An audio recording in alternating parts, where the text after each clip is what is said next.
Hi there, I'm Leah Hadley from Great Lakes Investment Management. All month long, we have been sharing super simple tips to help you improve your financial well-being in honor of Financial Literacy Month. So today is day 24 or tip 24 of our month of tips.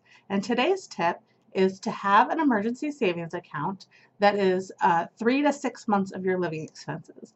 Sometimes there's some confusion around what that actually means. So what is 3 to 6 months of expenses? Well, if you look at what you are committed to spending every month, and then multiply that times 3 or times 6, that's going to give you a number. So let's just use, for example, let's say you spend $4,000 a month. If you multiply that times 3, you would want to have a minimum of $12,000. And then if you multiply it times 6, it would be 24,000. So somewhere between 12 and 24,000. So that's a big difference for some folks. You know, do you need 12 or do you need 24? There are a lot of factors that go in to determine what the appropriate level of emergency savings is.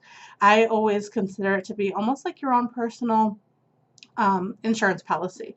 And so if you have a job or you work in an industry where there's a lot of volatility or a lot of uncertainty about your compensation, then it makes sense to have more savings.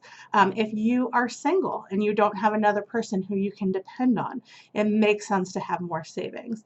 If you are in a pretty stable industry with very steady compensation, you're married or you have a long-term partner, and there's somebody else you can depend on, then maybe you can be in the lower end of the range. But that's generally the way that I think about how much savings you need based on kind of what your job situation looks like, what kind of support you have in place, that sort of thing.